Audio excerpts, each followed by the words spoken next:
Friends, मेरा नाम कुलदीप है और स्वागत है आपका यूनाइटेड लर्निंग के प्लेटफॉर्म पे। तो आज हम लोग ह्यूमन रिप्रोडक्शन जो क्लास 12th का चैप्टर है उसकी थर्ड वीडियो स्टार्ट करने वाले हैं। तो इससे पहले 2 वीडियो ऑलरेडी अपलोड हो चुकी हैं, तो हम लोग थर्ड वीडियो स्टार्ट करेंगे, पढ़ेंगे उसके बारे में। ठीक है, तो पहले टॉपिक क्या है, इसमें हम लोग को देखना है इजाकुलेटरी डक्ट्स एंड ग्लैंड्स के बारे में, sorry accessory ducts and glands के बारे में। तो एसेसरी डक्ट्स का मतलब सबसे पहली बात तो आपको पता होना चाहिए कि एसेसरी क्या होता है। एसेसरी का मतलब क्या होता है, जो फंडामेंटल रिक्वायरमेंट ना हो। फंडामेंटल रिक्वायरमेंट का मतलब क्या है कि इसके बिना भी काम चल सकता है। जैसे कि आप लोग देख सकते हैं कि टेस्ट ट्यूब बेबी में अगर ये सब ना हो तब भी काम चलेगा, लेकिन टेस्ट ट्यूब बेबी के लिए स्पर्म होना जरूरी है और स्पर्म के लिए टेस्टिस होना जरूरी है। तो टेस्टिस जो होगी वो प्राइमरी रिक्वायरमेंट है, और ये क्या हो गई, एसेसरीज हो गई। जैसे मोबाइल में एसेसरीज होती है, ठीक है, वैसे ये भी एसेसरीज हो गई। ये होंगी तो प्रोसेस को और ज़्यादा अच्छे से फैसिलिटेट कराएंगी। ठीक है, तो एसेसरी डक्ट्स और ग्लैंड के बारे में, तो कौन सी हैं वो, तो बोला जा रहा है फ्रॉम ईच टेस्टिस, प्रत्येक टेस्टिस से एसेसरी डक्ट्स निकलती हैं। प्रत्येक टेस्टिस से एसेसरी डक्ट्स निकलती है, वो कौन कौन सी हैं, तो एक होती है रेडी टेस्टिस, अभी स्ट्रक्चर में देखेंगे कहाँ से क्या है।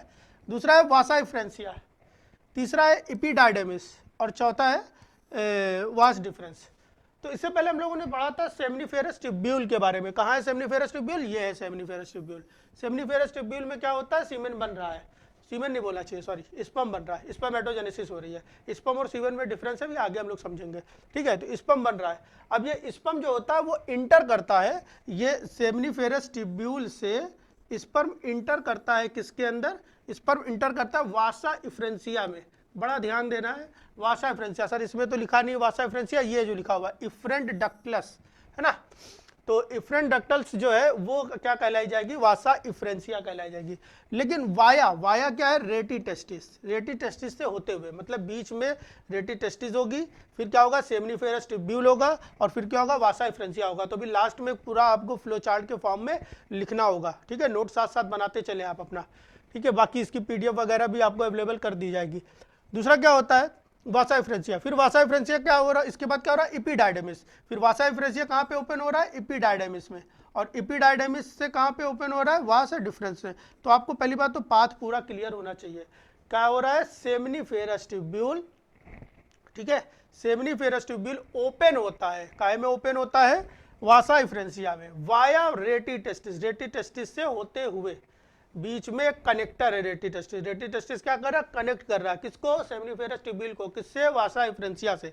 वासा इफ्रेंसिया कहाँ पे ओपन होता है, वासा इफ्रेंसिया ओपन होता है इपीडाइडेमिस में, और इपीडाइडेमिस कहाँ पे ओपन होता है, वासा डिफरेंस। इफ्रेंसिया का मतलब होता है इफ्रेंट का मतलब तो शुरुआती, ठीक है, और डिफरेंस का मतलब जहाँ से डाउन हो रहा हो, डाउन स्ट्रीम प्रोसेसिंग चल रही हो, तो जहाँ से डाउन स्ट्रीमिंग हो रही होगी उसको हम लोग डिफरेंस बोलेंगे। तो बड़े कंफ्यूज हो जाते हैं कि टेस्टिस के नियरेस्ट कौन है, तो नियरेस्ट इफ्रेंट है। ठीक है, और डाउन क्या हो रहा है, डाउन मतलब दूर, ऐसे याद रखेंगे, दूर, टेस्टिस से दूर। दूर का मतलब कहाँ जा रहा है, स्पर्म जो है बॉडी से बाहर रिलीज हो रहा है, तो रिलीज कहाँ से हो रहा होगा, कहीं से पेनिस से रिलीज हो रहा होगा। ठीक है, तो उस तरफ जो ट्यूब्यूल जाती हुई है उसको बोलेंगे वासा डिफरेंस। हमको बस ये याद रखना कि टेस्टिस से डायरेक्टली कनेक्ट में कौन है, तो कनेक्ट में है कौन, वासा इफ्रेंसिया। ठीक है, अभी इनके बारे में देख लेते हैं। यहाँ पर क्या है, सेमनीफेरस ट्यूब्यूल ओपन हो रहा है, ये रेटी टेस्टिस लिखा हुआ है, मैंने ब्रैकेट में सबको कर दिया, और वासा इफ्रेंसिया लिखा हुआ है, इफ्रेंट डक्टलस है ना, तो ये वासा इफ्रेंसिया है, ये कुछ है जो ये वासा इफ्रेंसिया है। ठीक है, वासा इफ्रेंसिया और सेमनीफेरस ट्यूब्यूल आपस में खुल रहे हैं, और बीच में कौन पड़ रहा है, बीच में पड़ रहे हैं ये रेटी टेस्टिस जंक्शन है, काहे का जंक्शन है, वासा इफ्रेंसिया और सेमनीफेरस ट्यूब्यूल का। ठीक है, अब ये वासा इफ्रेंसिया कलेक्टिवली देखो ओपन हो रही है, बड़ी सी पाइपलाइन बिछी हुई है, ऐसे कॉमन सी, यहाँ देख लेते हैं, ऐसे एक बड़ी सी पाइपलाइन ऐसे बिछी हुई है। ठीक है, और इसी में छोटी छोटी पाइप ओपन हुई है। कौन सी पाइप ओपन हुई है, वासा इफ्रेंसिया की। तो ये इस बड़ी सी मोटी सी पाइपलाइन को क्या बोल रहे हैं हम लोग, इस मोटी सी पाइप को हम लोग बोल रहे हैं इपीडाइडेमिस। क्या बोल रहे हैं, इपीडाइडेमिस। तो इपीडाइडेमिस ओपन हो रहा है, इपीडाइडेमिस बहुत बड़ा सा पार्ट है, भी सबको एक एक करके भी पढ़ेंगे। ठीक है, फिर इपीडाइडेमिस फाइनली आकर के ओपन हो जाता है, ये बड़ी सी पाइप ही आगे आकर के छोटी सी पतली सी हो जाती है। तो ये जो पतली सी पाइप आ रही है, यही आगे चल करके हम लोग क्या बोलेंगे इसको, डक्टस डिफरेंस या वासा डिफरेंसिया। ठीक है, तो 4 चीजें हम लोगों ने देखी, आगे देखते हैं अब हम लोग। सेमनीफेरस ट्यूब्यूल ओपन्स इनटू वासा एफ्रेंसिया थ्रू रेटिटेस्टिस लिखा हुआ है ना। इसके बाद क्या लिखा, एब्जॉर्ब। अब ये करता क्या है, ये एब्जॉर्ब कर लेता 95% of the fluid of Sertoli cell and increase the concentration of sperm, sperm के कंसंट्रेशन को बढ़ा देता है। ठीक है, तो सर्टोली सेल से जो भी फ्लूइड निकल रहा है उसका 95% तक भाग जो होता है ये एब्जॉर्ब कर लेता है।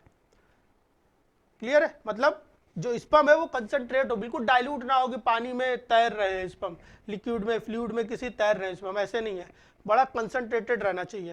ठीक है, अभी और भी फ्लूइड आगे आने वाले हैं वो भी देखेंगे। Vasa efferentia opens into epididymis via inguinal canal. Inguinal canal क्या होती है, इंग्वाइनल कैनाल अगर समझना है तो हम लोग ऐसे देख लेते, मान लेते कोई एक इंसान है या ऐसे, और ये यहाँ पे कुछ टेस्टिस है, तो टेस्टिस से एक ट्यूब लाइक स्ट्रक्चर, यहाँ पर एक छोटी ओपनिंग होती है। ठीक है, अब वो स्क्रोटम से होते हुए, कलर चेंज करते हैं, स्क्रोटम से होते हुए, ठीक है, यहां से, और ये अंदर की ओर जाती है, कहां जाती है, एब्डोमिनल कैविटी के अंदर। तो वो जो छोटी सी कैनाल है, छोटी सी ओपनिंग है जहां से जो आपका स्क्रोटम है इसको और एब्डोमेन आपस में कनेक्ट हो रहा है, वो छोटी सी ओपनिंग क्या कहलाई जाती है, इंग्वाइनल कैनाल, है ना। तो एक हर्निया होती है, एक बीमारी होती है हर्निया, बहुत तरह की हर्निया होती है, एक छोटी सी हर्निया बता रहे, उसमें भी क्या होता है कि जो इंटेस्टाइन होती है वो लूज हो जाती है और लूज होकर के इसी इंग्वाइनल कैनाल के ऊपर दबने लगती है, तो इसको बोलते हैं इंग्वाइनल हर्निया। ठीक है, मूव करते फिर से अपने टॉपिक की तरफ। तो ये जो छोटी सी ओपनिंग कहलाई जा रही है, इस छोटी सी ओपनिंग को हम लोग क्या कह रहे हैं भाई, इस छोटी सी ओपनिंग को हम लोग क्या करें, इंग्वाइनल कैनाल। तो जो वासा एफ्रेंसिया है वो इंग्वाइनल कैनाल से होते हुए अंदर पहुंच जाती, कहां पहुंच जाती है, एब्डोमिनल कैविटी में, जो एब्डोमेन है हमारा उसके अंदर पहुंच जाती है। ठीक है भाई। तो एपिडाइडमिस के अगर देखे जाए तो तीन पार्ट है। कौन कौन से वो तीन पार्ट है, पहला है हेड, बॉडी और टेल। हेड को हम लोग बोलते हैं कैपुट, दूसरा है कार्पस और तीसरा है कॉडा, ट्रिपल सी है, कैपुट, ठीक है, कार्पस और कॉडा। कॉडा का मतलब ही होता है टेल, आप लोग हमेशा याद रखना, कॉडा को साइंस के लैंग्वेज में टेल ही बोलते हैं। ठीक है, और कैपुट का मतलब होता है हेड, हेड का मतलब, कैपुट का मतलब ऐसे याद रखना, कैपुट का मतलब कैप, कैपुट का मतलब कैप, कैप का मतलब टोपी, टोपी जैसा स्ट्रक्चर है, ऐसा है भाई, यही तो होती है कैप। और ये बड़ी सी जो आई, बाकी जो बचा हिस्सा आया बड़ा सा, ये क्या हो गया, बॉडी, और फिर क्या हो गया, टेल हो गई, ऐसे चल रही है। ठीक है, तो ये जो ऊपरी वाला हिस्सा हो गया इसको बोल दिया हम लोगों ने कैपुट, है ना। अगर कैप आपसे बोला जाए कट करो तो कैसे कट करोगे, ऐसे कट करोगे कैप, ये बन गई आपकी कैप। बोलिए भाई, बात समझ आ रही कि नहीं आ रही, ये तो हो गई कैप। तो कैपुट, कार्पस और कॉडा, तीन पार्ट होते हैं आपके एपिडाइडमिस के।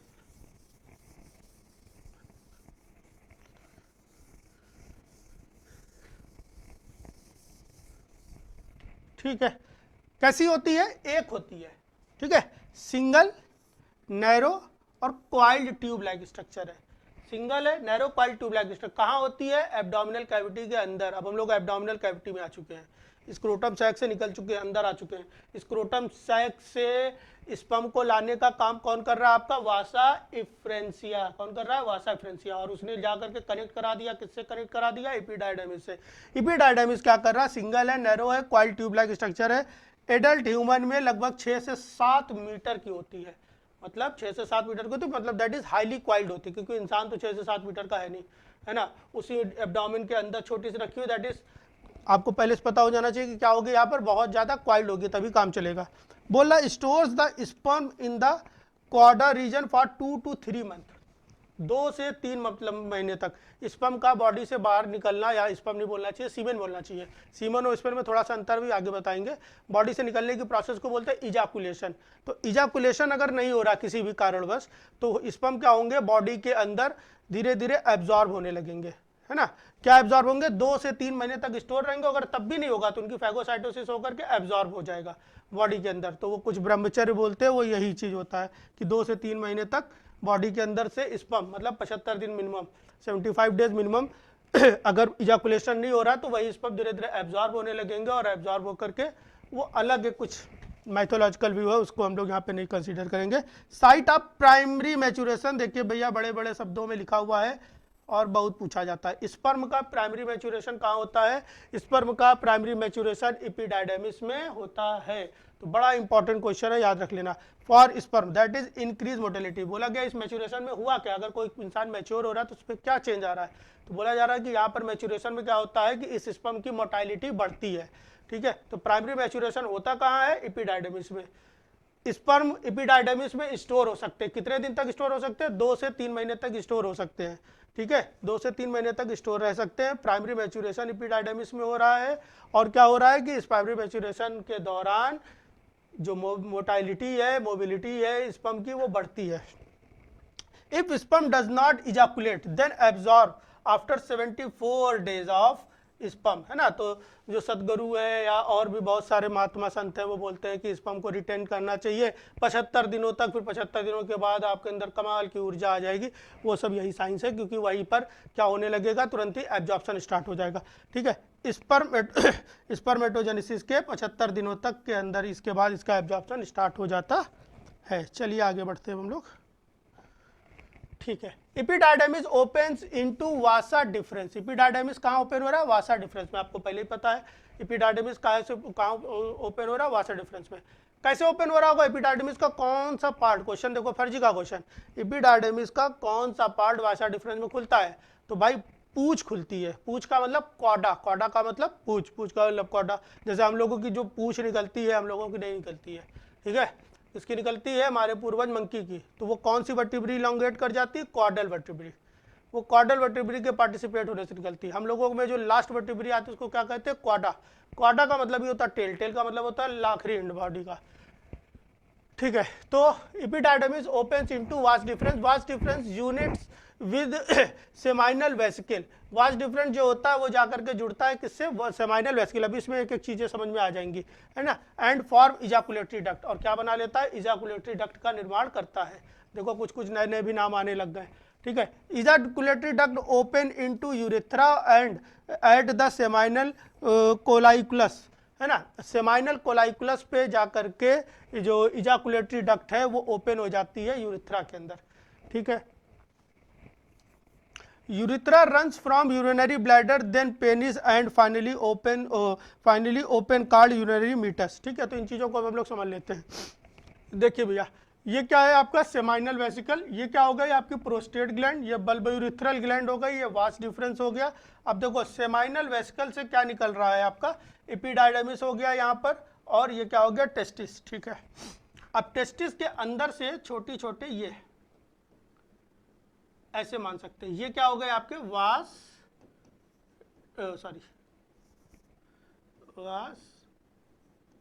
इफ्रेंस, है ना, वासा इफ्रेंसिया। और वासा इफ्रेंसिया जाकर के खुल कहाँ रहे? एपिडाइडमिस में। एपिडाइडमिस जाकर के कहाँ पर ओपन हो रहा है? ये आकर के ये क्या कहलाया जा रहा है? वासा डिफरेंस। तो वासा इफ्रेंसिया के बाद कहाँ पहुंच चुके हैं आप लोग? वासा डिफरेंस। और वासा डिफरेंस जाकर के फाइनली कहाँ पर जाकर के ओपन हो जा रहा है? यहाँ पर वासा डिफरेंस क्या लिखा हुआ है? पर vasa deferens unites with the seminal vesicle and form ejaculatory duct. ये क्या है? Ejaculatory seminal vesicle. तो वासा डिफरेंस क्या हो रहा है? ऐसे समझो, एक ट्यूब हो रही है वासा डिफरेंस की, और एक जो है वेसिकल सेमाइनल वेसिकल की। ये दोनों साथ में जुड़ जाते हैं और जुड़ करके एक ट्यूब लाइक स्ट्रक्चर बनाते हैं, जिसको हम लोग क्या बोल रहे हैं? जिसको हम लोग क्या बोल रहे हैं? इजाकुलेटरी डक्ट के नाम से जान रहे हैं। इजाकुलेटरी डक्ट क्या होता है उसको भी जानेंगे। ठीक है, तो क्या क्या हम लोगों ने समझा? एक बार ऐसे फ्लो चार्ट में समझ सकते हैं, ऐसे समझ सकते हैं, ऐसे वासा इफ्रेंसिया। तो क्या क्या हम लोग ने देख लिया? वासा इफ्रेंसिया। वासा इफ्रेंसिया कहाँ पर ओपन हो जा रहा है? वासा इफ्रेंसिया कहाँ पर हो जा रहा है? अरे खुद में राइम करो भैया। एपिडाइडमिस। एपिडाइडमिस कहाँ पर आगे जाके पहुंच रहा है? एपिडाइडमिस कहाँ पर जाके पहुंच रहा है? एपिडाइडमिस पहुंच रहा है आपका वासा डिफरेंस में। और वासा डिफरेंस जो है वो मिल जाता है किससे? वासा डिफरेंस जो होता है वो मिल जाता है सेमाइनल वेसिकल में। सेमाइनल वेसिकल में नहीं, सेमाइनल वेसिकल से, मतलब दोनों साथ साथ, एक ट्यूब ये दोनों मिल गई और मिल करके आकर के ओपन हो जाती हैं कहाँ पर? इजाकुलेटरी डक्ट में। तो आगे हम लोग बोल सकते हैं कहाँ पर पहुंच गई है?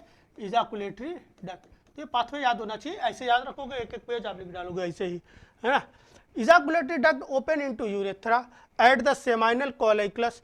तो इजाकुलेटरी डक्ट कहाँ पर ओपन हो जा रहा है आपका? यूरेथ्रा। ये जो पूरी ट्यूब आई हुई है ये यूरेथ्रा कहलाई जा रही है है ना, ये पूरी जो ट्यूब लाइक स्ट्रक्चर आ रहा है इसको हम लोग क्या कर रहे हैं, यूरेथ्रा कर रहे हैं। तो इजाकुलेटरी डक्ट जो हो रहा है वो यूरेथ्रा। अब देखो यहाँ पर ये जो ट्यूब आ रही है ये ऐसे, ये है ट्यूब, और इस ट्यूब को चारों तरफ से कवर किए हुए हैं कौन, ऐसे, वो एक अलग ग्लैंड है, प्रोस्टेट ग्लैंड, ठीक है, वो कोई अलग ग्लैंड है, वो भी अभी जानेंगे एक एक करके। अच्छा, तो फाइनली ओपन्स इनटू, क्या लिखा हुआ, ejaculatory duct opens into the urethra at the seminal colliculus. कहाँ पर ओपन हो रहा है, सेमाइनल कॉलिकुलस में जाकर के ओपन हो रहा है। तो मतलब ये पॉइंट कहलाया जाएगा आपका, ये पॉइंट आप सेमाइनल कॉलिकुलस कह सकते हो, जहां पर दोनों आकर के ओपन हो रहा है, किससे, यूरिथ्रा से। अच्छा, urethra runs from urinary bladder then penis and finally opens called urinary meatus. तो जो छोटी सी ओपनिंग आई है इसको हम लोग क्या बोल सकते हैं, यूरिनरी मीटस, जो ओपनिंग आती है, जिसको इन्होंने लिखा है एक्सटर्नल यूरिथ्रल ऑरिफिस, है ना। तो ये छोटी सी ओपनिंग आ रही है, इसको हम लोग क्या बोल सकते हैं, यूरिनरी मीटस के नाम से जान सकते हैं। चलिए आगे देखते हैं। तो ये एक टीएस दिखाई गई है कट करके, ये आपकी बड़ी बड़ी सी ग्लैंड हो गई, है ना, इसको हम लोग ने बोला सेमाइनल वेसिकल, सेमाइनल वेसिकल। और ये देखो चला रहा वासा डिफरेंस, बड़ा अच्छे से यहाँ पे समझाने की कोशिश की गई है। और दोनों मिल करके ओपन हो जा रही है और क्या बना रही है, ये इजाकुलेटरी डक्ट, ठीक है। और इजाकुलेटरी डक्ट फाइनली कहाँ पर आकर के ओपन हो रही है, क्या, कहाँ पे ओपन हो रही है, यूरेथ्रा में। ये जो सेक्शन हो गया ये यूरेथ्रा हो गया, ठीक है। और इसको कवर किए हुए है, इसको कौन करे हुए, जैसे आप ऐसे समझ सकते हो एक सेब लो, सेब, एप्पल, ठीक है, और एप्पल के अंदर ये पेन डाल दिया, तो ये जो पेन डाल दिया आप सेब चारों तरफ से कवर करे हुए, तो जो सेब कवर किए हुए वो क्या है आपका, प्रोस्टेट, और जो पेन जा रहा है वो क्या है, वो एक डक्ट है, ठीक है, ऐसे समझ सकते हैं। तो वो डक्ट क्या हो सकती है, वो डक्ट हम लोग बोल सकते हैं यहाँ पे यूरेथ्रा का पार्ट हो सकता है, ठीक है, या सेमाइनल वेसिकल का पार्ट हो सकता है। ज्यादा अच्छे करेक्टली बोलना है तो सेमाइनल वेसिकल आप बोलोगे। तो जैसे देखिए मैंने लिख के रखा है यहाँ पर, ये हो गया आपका। तो क्या क्या देखा हम लोगों ने, सेमनीफेरस ट्यूब्यूल है, आप लोग लिखते रहिएगा साथ साथ में, और ऐसे याद रखने का तरीका, ये जो है आपका कम से कम एक पेज कवर कर ले जाएगा, ठीक है। तो ध्यान से बात को समझना है। सेमनीफेरस ट्यूब्यूल हो गया। सेमनीफेरस ट्यूब्यूल कहाँ पर ओपन है, आरटी, आरटी का मतलब क्या है, रेटी टेस्टिस, है ना। तो आप पूरा पूरा नाम लिखिएगा या मन में बार बार राइम करिएगा, पूरा याद हो जाएगा। रेटी टेस्टिस कहाँ पर ओपन हो रहा है, वासा एफ्रेंसिया, एक्चुअली में रेटी टेस्टिस कनेक्टर है, वो वासा एफ्रेंसिया कहाँ पे जाके ओपन हो रहा है, ईडी, ईडी का मतलब इपीडायडेमिस। इपीडायडेमिस के तीन पार्ट थे, कौन कौन सा था, कैप, कैपुट, है ना, फिर कार्पस, फिर कॉडा, फिर कॉडा जाकर के फाइनली फिर से ओपन हो जाता है। अब ओपन नहीं बोलना चाहिए, और ज्यादा वो सुलझ जाता है ना, और ज्यादा स्ट्रेट हो जाता है। तो स्ट्रेट होने के बाद हम लोग क्या बोलेंगे उसको, वासा डिफरेंस। और वासा डिफरेंस क्या होता है, सेमाइनल वेस्किल के साथ में, सेमाइनल वेस्किल में नहीं, सेमाइनल वेस्किल के साथ में मिल करके ओपन हो जाता है। कहां पर, ईडी, ईडी का मतलब क्या है, वो ईडी दूसरा है, ये ईडी दूसरा है, क्या है, क्या है, इजाकुलेटरी डक्ट। और इजाकुलेटरी डक्ट आकर के ओपन हो जाता है यूरेथ्रा में, और यूरेथ्रा की फाइनल ओपनिंग क्या कहलाई जाती है, जो छोटी सी ओपनिंग रहती है जिसको क्या बोलते हैं, यूरिनरी मीटस, ठीक है। तो आज के वीडियो में हम लोगों ने इस तरह से जो भी एसेसरी डक्ट्स थी वो कंप्लीट कर लिया।